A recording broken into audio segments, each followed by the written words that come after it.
This podcast is sponsored by nobody. Hey dudes, welcome to Splat from the Past, the only 80s themed horror and sci-fi show where things can get totally radical. Now today is a very special treat. I will be talking to Janet DeMay.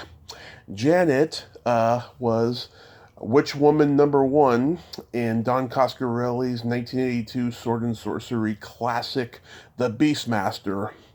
She also played Bernice on the first season of Remington Steele, and she guest starred on a lot of shows.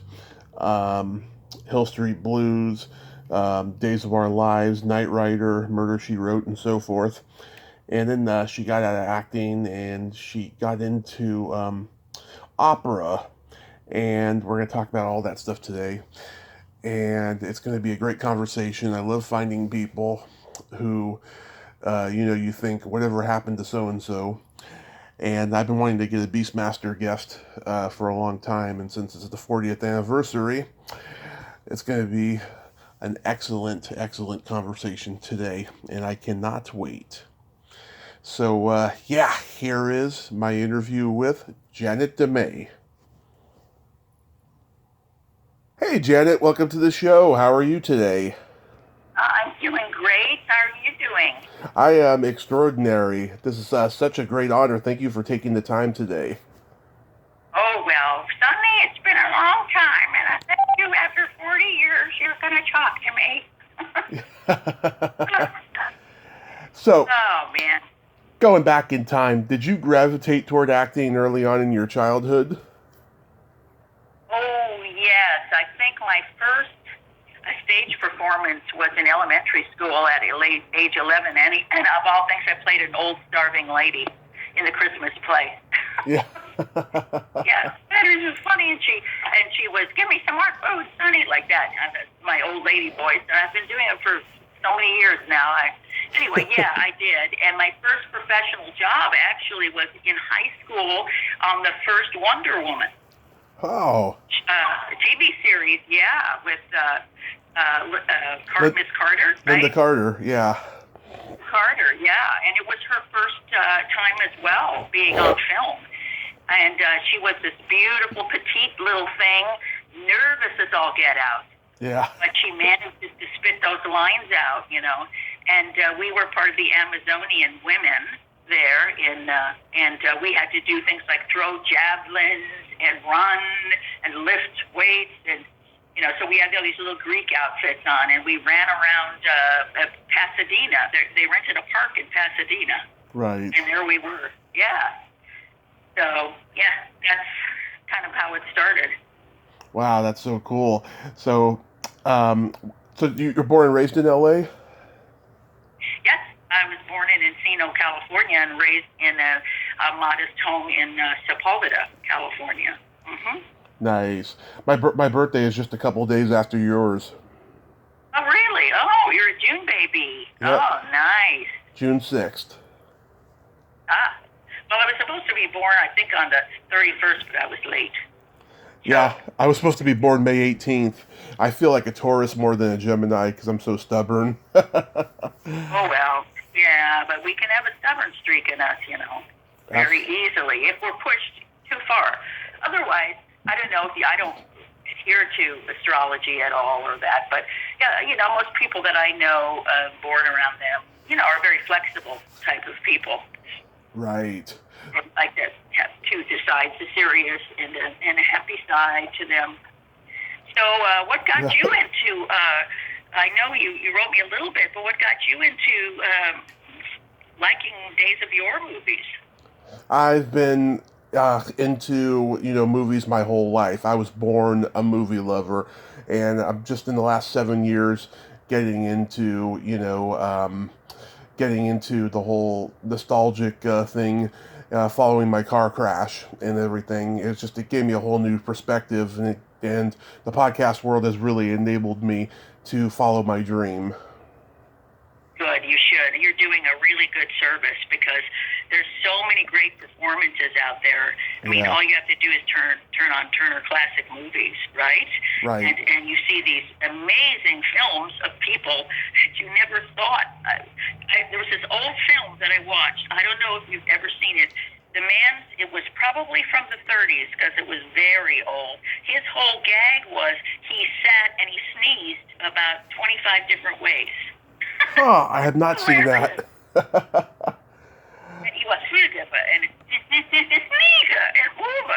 and apparently he must have had a vaudeville act or something because he had this little part and then they just did this, let him go for like 5 minutes with all these sneezes. It was hilarious.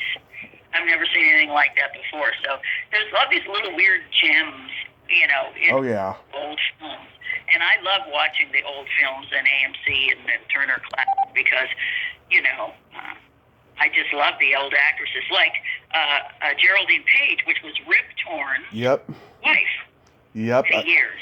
The Trip to Bountiful. I love that performance. Wonderful actress. Do you know that I'm trying to think of the movie with Clint Eastwood where she played the owner of a girls' school? The Beguiled? Yeah, maybe that's what the title was. Yeah. I'm not sure, but he's a Union soldier in the South, and he ends up kind of wounded on their property, and they take him in. That's the movie. Yeah, he gets poisoned from the mushrooms. Yeah. Yes. Yeah. And she just plays the most nicest, weirdest lady. She was such a great actress with so many different levels of her performances, And so she and Rip always thought themselves as, we're just theater actors. We're not movie stars. We do them, but we don't know nothing about this. Because I talked to her son, Tony Torn, one time. And he tried acting for a while, but I guess he decided that wasn't for him. He didn't like it too much. Mm-hmm. He would have been a character guy, but he said, that we raised very humble and real dedication to the art and the craft and the theater. So we're glad to, have those performances on record, Yeah. Your followers like all kinds of movies, or are they mostly into like Days of Yore kind of things? It's pretty much everything. Everything, yeah. She did another movie where she was the mother of the rodeo guy, with the gal that was the star in it. I can't remember her name, but she was married to John DeLorean. Oh yeah, Kelly Harmon. No, Italian name, Christina Ferrari, her name? Oh, yeah, I know who you're talking about. Yeah. Yeah, and it was either that with John Stack, I think, or someone like that, was the old-timer rodeo guy coming back to the rodeo because he was down and out, and Geraldine Page played his insane mother, who was actually still living in the past. Right. And we talked about the father being alive, and as if he was in the room, and it was a stellar performance, just wonderful. Right. But anyway, how we got to that. So, was music on your radar too? Because it says you went to Juilliard for music. No, I went for theater. I was in the drama division, Group 8. Okay. Let's see, Robin Williams was 2 years ahead of me, and Val Kilmer was 3 years behind me, and Keith David was in my class. Yep, I know Keith. Yeah, and we just had our Juilliard reunion, where I got to see everyone that was still alive. I've talked to 2 people who went to Juilliard. I've talked to 2 people, Maureen Teefy. Oh, Maureen, yeah. Mm-hmm. Yep, I've talked to her, and Lee McCloskey. I don't know that person. Yeah, he was roommates with Kelsey Grammer when he was there. Oh, right. Kelsey was Group 2 or 3 way ahead of me, yeah. Yeah. Oh, wonderful. Oh, yeah. Maureen was in the Fame movie. Yeah, and I remember when they were at Juilliard looking for actually actors for it, and we'll just follow. We want to see what it's like. And so they took a lot of what Juilliard did do and put it in the movie. Right. So that was kind of interesting. And I guess maybe they saw her, I don't know for sure, at Juilliard at the time and thought she'd be a really good one for this. Yep, and then she did Grease 2 and lots of good stuff. Supergirl, which is where I really fell in love with her in that movie. But yeah, she's awesome.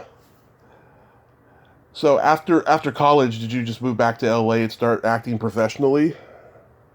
No, I toured with a group called the Acting Company, and we toured all over the United States and Australia and Bermuda. We did the Festival of Perth there, which is a big arts festival of creative communities, dance, drama, music, orchestral artists, painters. And it's a festival they did, I think, every 2 years. I think if they still do it. And so we did, I think we did The White Devil, which is a Jacobean drama, which is like Shakespearean kind of thing, but we updated it to a punk thing. Because it's a very dark play, and it's got the main guy who's basically killing everybody off. And so we just did it with modern music and updated it. And we all had these punk dues. Before punk was really in, it was strange. And then everybody started like having these pointy hairdos and big hair and stuff. So it was like, woo. So I did that, and I was at the Kennedy Center doing a show.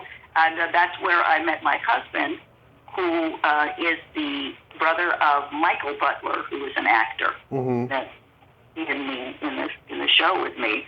And then I moved to Los Angeles after that. Nice. Did you start off doing commercials first? No. My very first thing that I did was the Beastmaster. Wow. That was my first gig. And there I was on the set and sitting there, and I saw John Amos, who was in the film. Yep. And I said, "Oh my God, John, what are you doing here? You're famous." And he looked at me and said,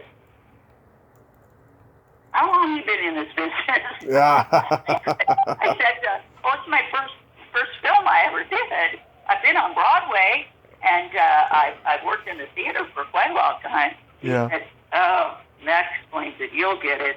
And then he said to me, "You know what? I can't have a conversation with you. That face is just too ugly." So how did you get cast as an ugly witch in this movie? Oh, well, that's a story in itself. It was fun. I got called in to this call, and all they said was they want you to wear a bikini. Oh, okay. And there I was standing with these girls. And they said, "We want to pretend that you're a witch. We're witches, and you're around the cauldron. And just do witch things." Yeah. And so the other girls were moving their hands around like, "Ooh, I'm putting a spell into the thing." And I said, "No, I'm not doing that," because of my Juilliard training. I said, "I'm going to do some Martha Graham dance techniques." So I did these weird modern dance techniques where I was hopping sideways and clapping my hands to the sky and writhing and moving around it in this kind of artistic, frenetic dance. And they must have said, "Oh, that one's different. We'll take her." Because everybody else was just doing like, "Ooh," I'm sure they saw that like 150 of them. Right. So that's how I got the job from my Juilliard training, of all things, Yeah. I was very young, and I'll try it. Yeah, it's just so that's how I got the job. And the two guys, Paul Pepperman and Don Coscarelli, were there, which was unusual. Usually there's a casting person, but they were there. Two really nice guys. Yeah. Yeah. Don, he is a total mensch, I'll tell you. I've met him twice at horror conventions. First time I met him was in Stockton, and then second time was in LA, and I asked him to come on the podcast. He said he would, but it never happened. I haven't heard from him since, but he is just a great guy. Great guy. Very nice. They were both very nice. Usually, I think it was one of their first things that they had done. He directed it. Paul Pepperman produced. It was actually his fourth movie. Fourth? Yeah, because he did Jim the World's Greatest, Forget the other one, and then Phantasm, and then Beastmaster. Oh, well, see, you're ahead of me on that. You seem very new at it. All I know is that we want to keep this PG. Right. So that we can get a larger audience with it. And it was very successful. And then after they did the TV series, right, the Beastmaster TV series, I don't know if he was involved in that. I never saw his name on anything, but they did do that. I don't know if you recall that. Yeah, he did. They did the sequel and then the TV series. I don't think he was involved in either one. Oh, okay. Okay. Yeah. Right. Yeah, and Clash of the Titans had come out through MGM in '81, and that movie was successful. That was Ray Harryhausen's last movie, so I think that they thought that they had a pretty big winner with the Beastmaster as well. And then after this, they did the Hercules remake with Lou Ferrigno. Oh, right. Yes, I remember that. Right. Yeah, I just love all that Ray Harryhausen stop motion animation and sword and sorcery. It was just so of its time and just so unique. Mhm. Yeah, it was like a little time bubble back then when those kind of things were going on, and fun. I don't know. The Beastmaster was a load of fun. It really was. Yeah. Stories on that one. So were you there the entire shoot? No, I just was there for all the witch scenes. One of the things I remember, which was very cute, we had a Brahma bull on it, and they wanted to turn it into a cow because at one point in the movie I do a hocus pocus, and I put the baby king, the baby is stolen, and I put it in the womb of the cow. Right. Well, the cow was a Brahma bull, and he was a male. And they had that poor little guy wrapped up, like with white gauze and fake fur to cover the gauze. And that poor little guy, he never got potty breaks. So there we were, and he'd be standing there, and we'd be filming, and then all of a sudden, and then he would pee through the through the gauze. Beep, beep, beep, beep, beep, beep, drip, drip, drip. And the costume split. Oh, crime, we got to wrap him again. He keeps peeing. We never know when he's going to do that. That poor guy must have been so uncomfortable. Can you imagine being wrapped up for hours and you got to go and finally you just go? Oh, yeah. I've heard stories about people being wrapped up in things for a long period of time, and it's so, it's so uncomfortable. It's claustrophobic, kind of. Yeah, claustrophobic kind of thing. And, I was flying, they had me in a scene where I was supposed to fly, and I was on this kind of, what would you call it, a treadmill kind of gurney thing on my knees, and I was supposed to lift my arms in the sky like I was flying through space and time. And, of course, this was all filmed in the middle of the night on the gas company property in Simi Valley. Now, Simi Valley, California, for you people that don't know at the time, was like hills and mountains, and a few housing tracts were built. I mean, it was the sticks at the time. And it is a community just north of Los Angeles. Right. Just right next to Los Angeles proper for those people who live out of the state. And it was just wilderness. Right. And so I'm on that thing sliding. I'm like flying in the middle of the night, freezing, cold, because it got cold and wet and damp. And I'm flying off it, and I go hurling off this gurney thing, whatever it was. I go hurling off, and I land on a puff. What is that? And one of the crew guys had dived under me, and he had one of these down-filled jackets on. Yeah. I landed on him. I didn't know what was going on, and then all the crew started teasing him. Oh, yeah, you like that girl, that witch girl, eh? Yeah. And I said to him, well, you're my hero. Thank you. And after that, they called him the hero on the set, But he was, I was half asleep doing the scene, and he was right on it. Right on it. He saved me from injury. Whoever he was, I got to thank him, because I would have had a broken ankle or broke my neck or something on the thing. Yeah. But I don't know if your audience like Beastmaster stories or Yeah. but you know. Oh yeah, I personally love long, great stories about stuff. Just talk away. Oh, okay. Let's see. Did you get along with the other two girls, Janet Jones and Christine Kellogg? Oh yeah, they were real nice girls.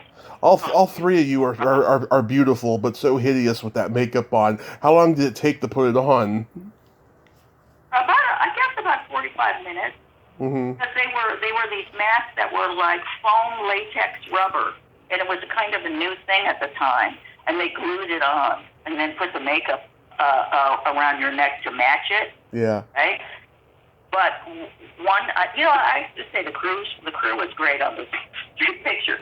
And there was a scene where I had to be doing a sacrificial kind of scene where I was going to kill the baby in front of a fire.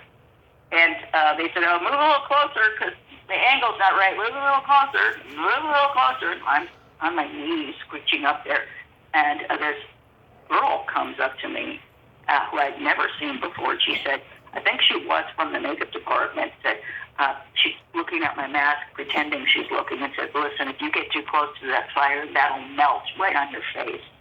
She said, "It's highly, flammable. Don't get any closer." I'm like, oh, okay.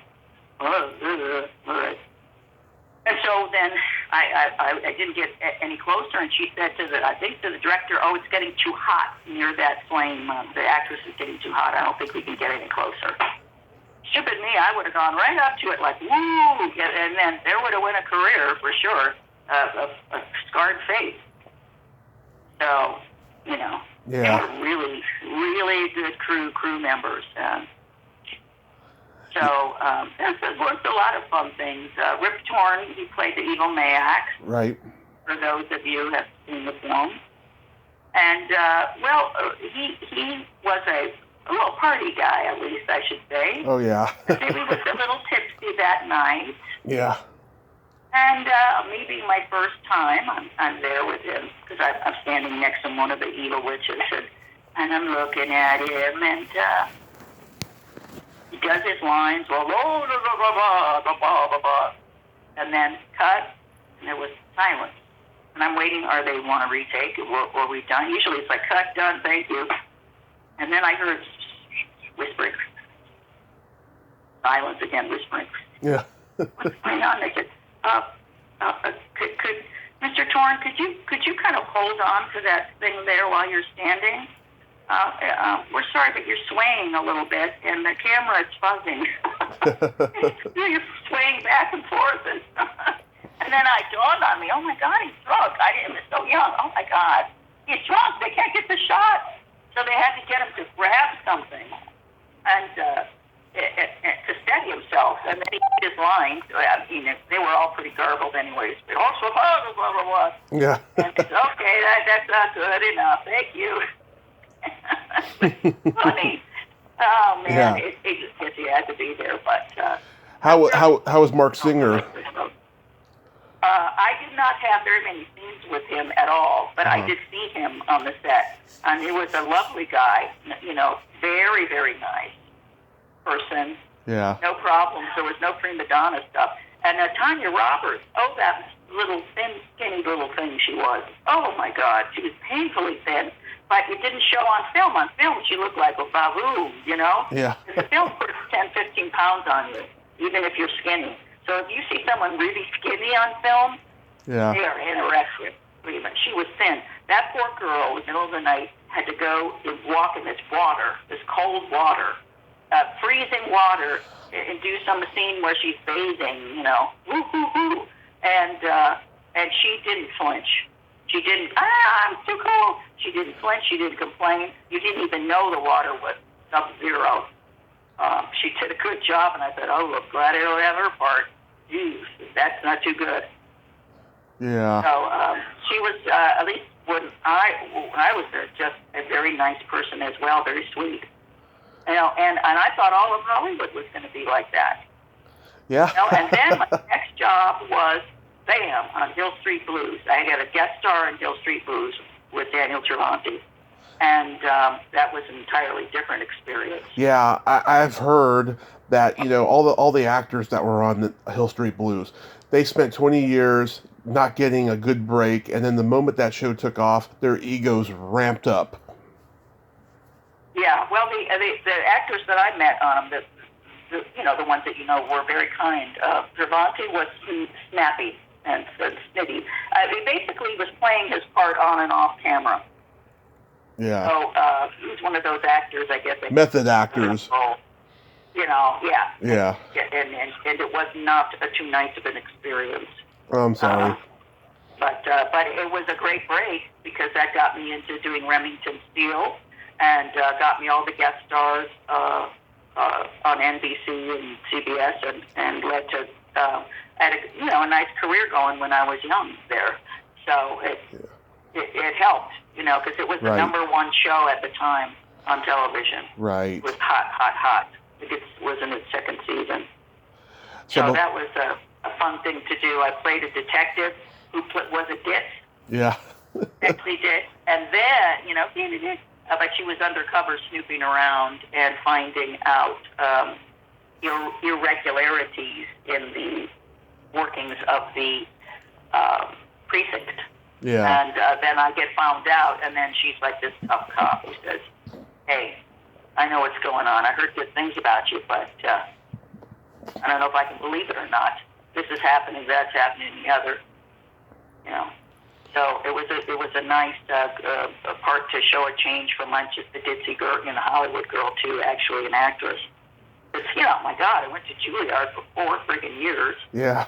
Word another 5. I mean, but when you're young, you don't necessarily always get a chance to show that you can do anything but be pretty, right, kind of thing. Did you ever guess? Tell me the Beastmaster. Yeah. Did you ever guess that Pierce Brosnan would be a movie star in the future? Yes, because he was working at it. Mm-hmm. He had hired a manager. I can't recall the fellow's name, but he was known for he had a walking stick. He was known like a black walking stick. Okay. In the 40s, that was his trademark. He'd walk around, and they had many meetings about how to go about this.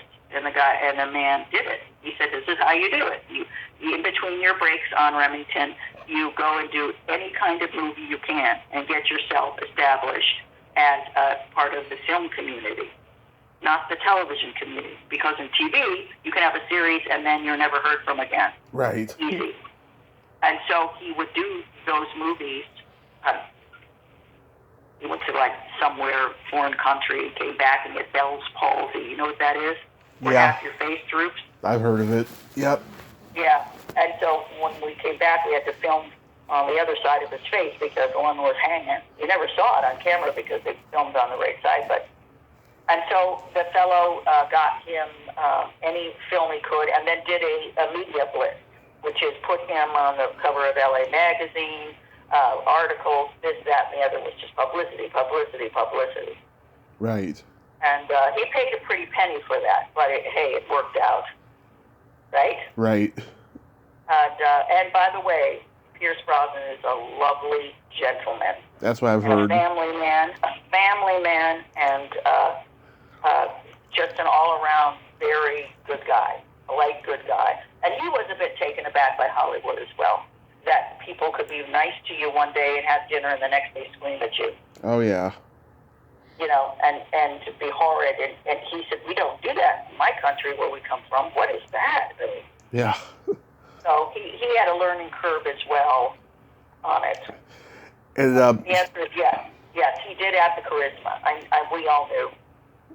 Yeah, it's definitely Zimbalist. Oh my God! Around that time, she was on the Tonight Show, and she told Johnny Carson that she collected jargon phrases. Some of them were a little off color. And Johnny said, "Okay, what can you say without getting us canceled?" And she's like, "I can't think of anything."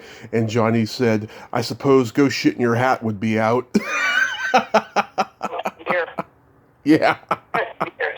That's that's always shows up in his anniversary shows and the best moments of the Tonight Show and stuff. Really? Yeah. That's funny. I did not know that she collected phrases like that. Because Stephanie was another one that was quite the lady. You know, her mom was a socialite, and she was raised very proper. Her father, was on the FBI, Ephraim Zimbalist and 77 Sunset Strip. Yeah. Right, and her grandmother was a famous opera singer. Did you know that in Europe? I did not know that. Alma Gluck. Mm-hmm. Very famous opera singer of her time, and her grandfather was a conductor. So she comes from a long line of artists, and she was never, ever, ever off color at all on the set. Never, never, never. Yeah. Purely professional, very professional, and very polite to everyone. Yeah, that's good. Yeah, that part was good. The producers, on the other hand, that was a different thing. But did they just write? Did they just write you out of the show after that season? Well, here's the scoop, everybody, out in podcast land. I got the role instead of the producer's wife. Mm-hmm. And to NBC, it was down to me and her. And, of course, she thought she was a shoo-in because her husband was producing it, and the network went with me instead. Right. And, of course, they're going to go with me because I was 20 years younger, and, she was 20 years older and not very attractive. Mm-hmm. And after that, it was, this is the word. We're going to get rid of you, and we're going to, I'm going to make sure you're blotted off the face of this business. And it didn't just go for NBC. I mean, she had told everybody in town, because I went on all the other auditions. They said, oh, you're the one. Oh, you're the one that she says that. Do you know what she says? And I said, I know. And she used to come on the set and stand right by the camera and glare at me. Yeah. And she thought that she was going to get to me, but she never did because I had the Juilliard training, which was you concentrate, you do the scene, you're a professional. And the thing is, she got Stephanie rattled a couple times, but not me. She never could. But she did do her damage, and I knew it was going to be a short-lived gig, put it that way, because of it. Because she was going to make sure that I was not on that show past the first year. So, and in an odd thing, they got rid of James Reed, too, and I don't know why. My guess is that the chemistry between James Reed and Stephanie Zimbalist was excellent. Yeah. And the chemistry between Pierce Brosnan and me was really funny. And a lot of stuff, I don't know if it even made it on film, but we had the crew just laughing hysterically.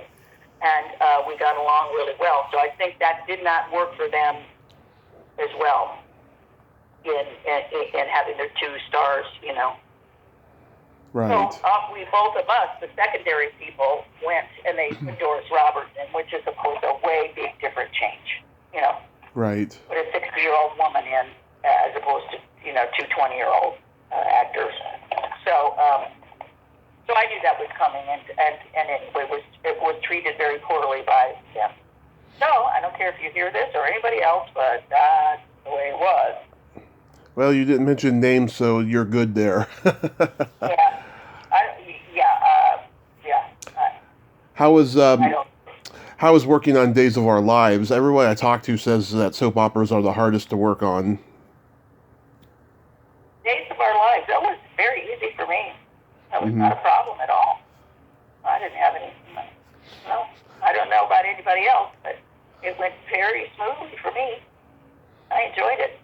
I did a run of the theme thing on it, played this businesswoman who was trying to hit on the lead guy there, and never did. I got spurned. Oh, no.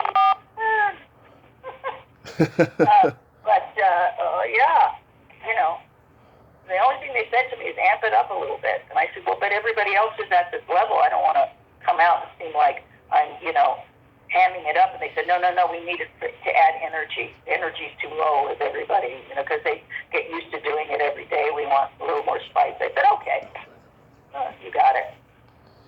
Yeah, no, it's funny. Everybody's experience is different, I guess. But I wasn't there every day. So, I was only at the run of the thing for a while. Yeah. Well, everybody has to memorize like 50 pages of dialogue, and they can't stop or they'll get fired. They have to keep going. It's just a grueling process. That's why I meant by it's the hardest job in acting. one of the Murda's jobs. That's right, and they get the accolades go for the film stars. And if doing a movie is the easiest thing to do, I'm sorry it is.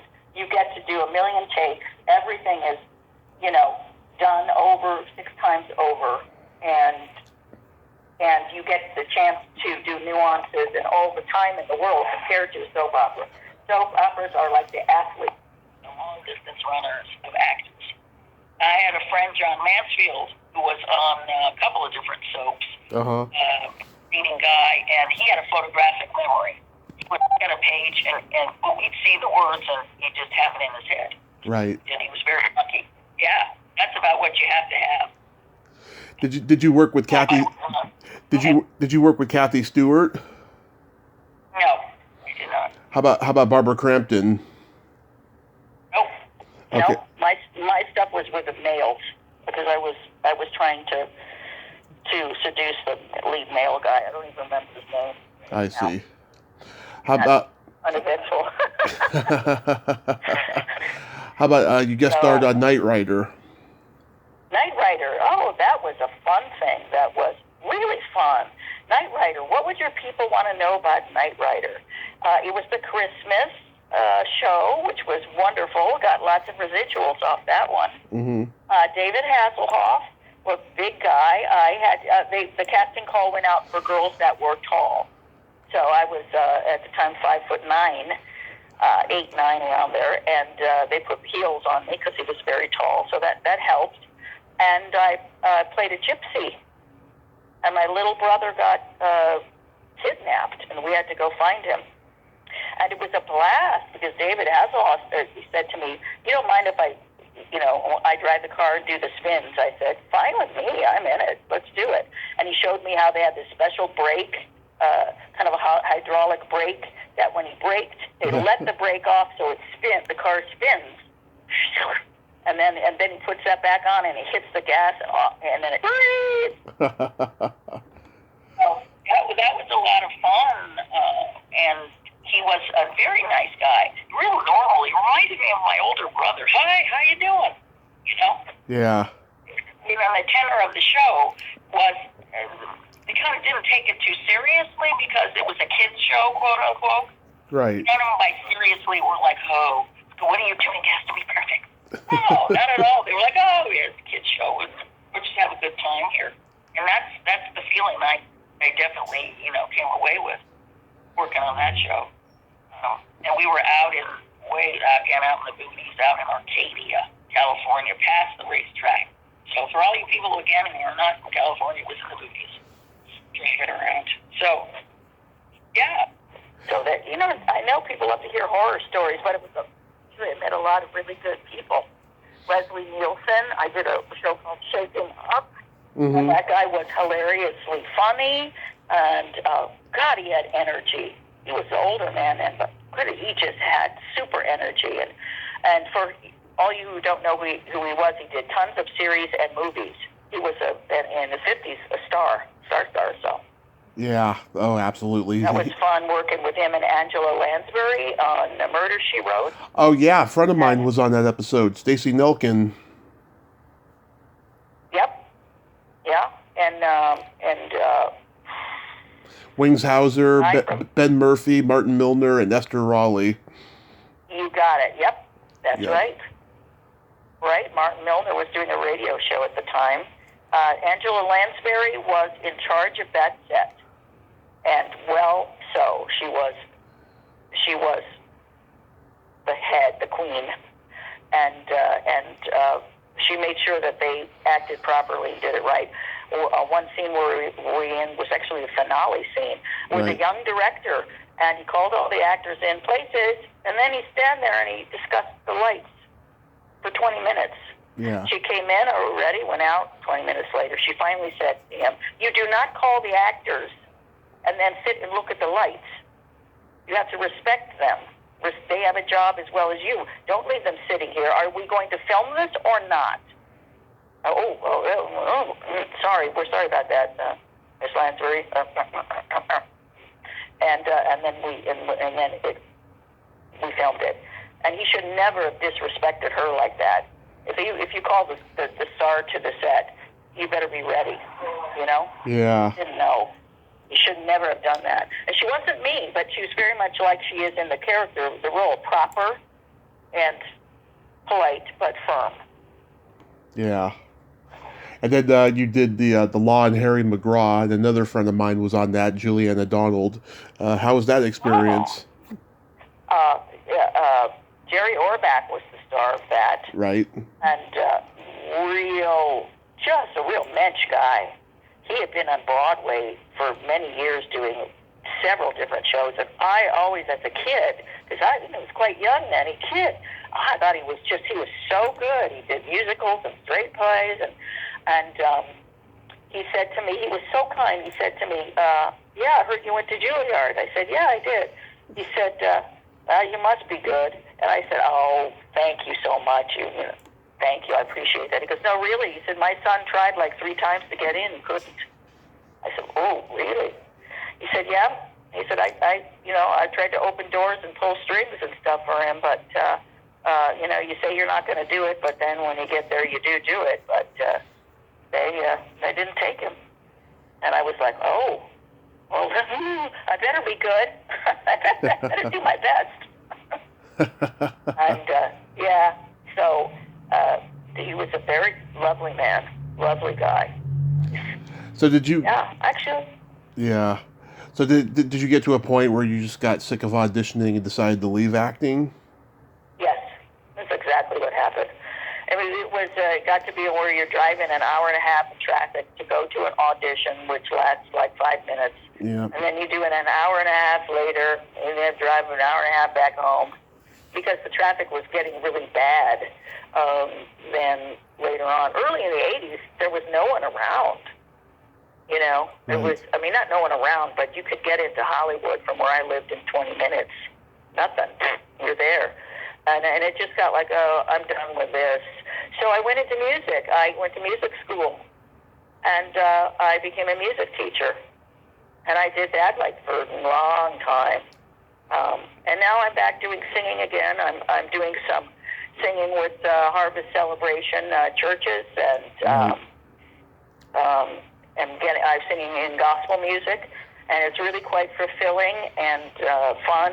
And the music now is just as modern as regular pop music. It isn't kind of old and stuffy like it used to be.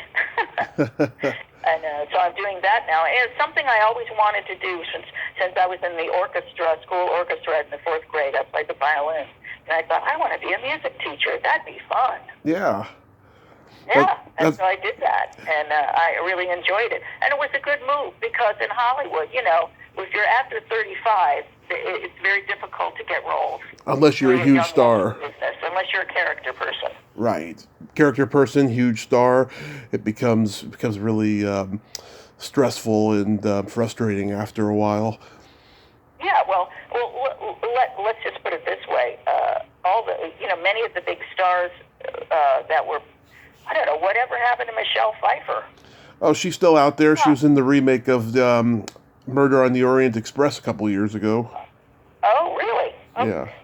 Because, but it's harder for older women to get roles, put it that way. It just is. I'm sorry, that's the way it is. And if you're 35, that's like the cutoff point for actually, getting a good leading role. And especially if you're still attractive after 35, which I was and am. Even at my age, I'm not old, you know what I mean? Yeah. Whatever. So you're not going to be, you can't be up against the gals that are young and beautiful. It's an impossibility. So you have to be a funny, fat character lady of some sort. Or old, or play someone's mom, like Doris Roberts. Then she went on and played the mom of Ray Romano. Ray Romano. Yeah. Then you're going to work. Yeah, you're going to work if you're that kind of actor, which is not me. Are you opera? Are you opera trained as a singer? Yes, I am. Actually, I am. I trained with Mario Leonetti from the New York City Opera. So I am opera trained as well, and I ran an opera company for 5 years. I did do that. Not to mention that it was the oldest, longest running opera company in Los Angeles, small opera company. Right. And it was called the Casa Italiana Opera Company, and it was run in out of downtown LA, and lots of people got their starts in that company. And I, through a long, winding way, anyway, I got to be the artistic director, and I ran it for 5 years. Nice. And, so that was very fulfilling, and it was fun. And if you want to know the hardest acting job on the other end of it with the music, that would be opera. Yeah. Because it's grueling. I mean, the amount of training you have to have, and to sing over an orchestra without microphones. Hello? I mean, it's difficult. And you have to try to act while listening for the subtle cue in the music, because you can't get off even one beat, and catch up. You can't improvise like you can in pop music, right? Right. You can do something like that, right? But you can't. You have to be right saying those words, because everybody's in their head singing along with you. They know it. I mean, it's the way it has to be. And so that is very, very skilled. You have to have a lot of skill. And that's why a lot of times the acting is not good in opera. Right. Because you have one ear listening to the orchestra, and the other you're trying to sing above them and sing with these people that are loud. That's But they are getting better. Yeah, they are getting better at it. Nice. So I occasionally do something. I did a show. What is it? Was Bye Felicia, that show. That was on recently, and I played myself as the opera director. That was interesting, and I had to kind of mentor a young opera singer on it and surprise them. They didn't know I was there, and I gave them some hints on their career. So that was an experience.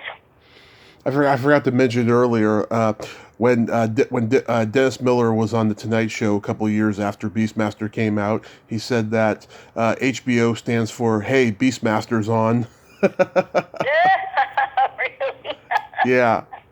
I never heard that. That's great. Yeah. Well, when it turned out to be so good. We all thought it was going to be like hokey pokey, and it didn't turn out that way. It turned out to be actually really entertaining, Yeah. All those 6 ferrets they used, and the cats, the lions that were dyed black to be leopards. Right.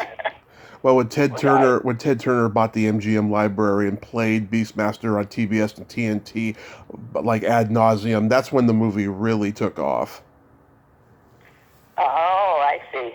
I mean, it made its money back at the box office, but then when Ted Turner bought it, it was huge. For like 20 years, it just ran all the time.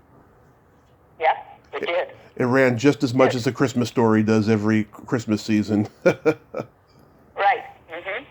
Right. I would have loved to have done more of those kind of movies, because I love all the Days of Yore things, having been trained classically in the classics. So that all that stuff's right up my alley. But TV was more lucrative for you, right? Say what? Say that again? TV was more lucrative for you. Yeah. And as it turned out, that was better. Those good old cha-ching residuals. Yeah. Yeah. Better than the film.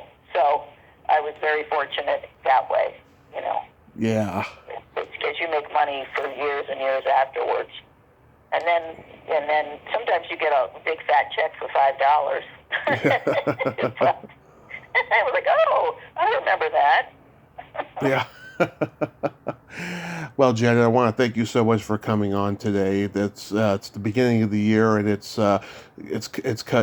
starting off really strong. So I thank you so much. Oh, you're so welcome, and good luck to you, and thank you for being the host and monitor of all the good and fun work that was done in the prior years, and thank you for bringing it to the young people.